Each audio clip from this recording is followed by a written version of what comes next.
also what I like out of the Wing Chun system is Bill G. Now Bill G is the third weaponless or hands-free form, and it's probably the most dynamic. I like it because it rocks. It's dynamic, it drives for finger strikes, and requires precision, and it's probably the most deadliest one. If you know anything, if you tried Wing Chun before, you know that the forms progress.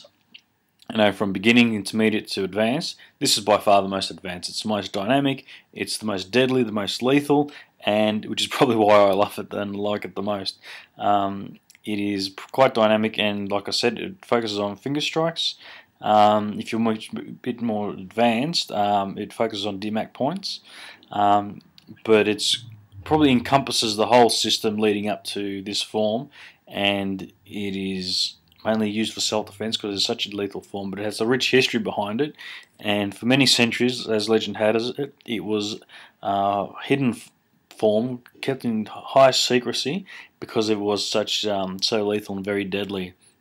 But I think, in my opinion, to really master the Wing Chun, a complete knowledge of this form and its execution and history and application really gives you the full grounding of Wing Chun.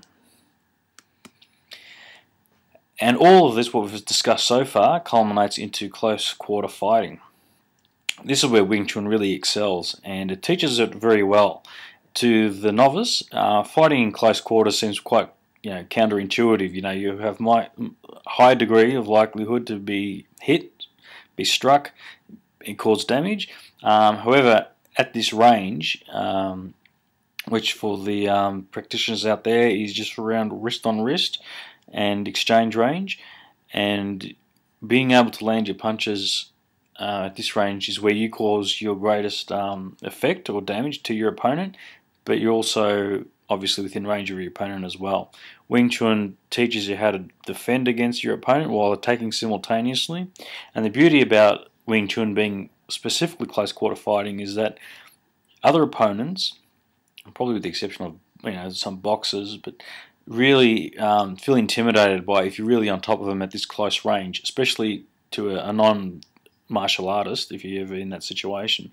But it teaches you to be confident, it teaches you to be able to handle yourself, and probably the crux of what Wing Chun is, to be a great Wing Chun practitioner in your training, to excel at close quarter fighting, you really need to commit. You really need to go full out. You can't go half-hearted because you're not really executing it properly and you will get hurt.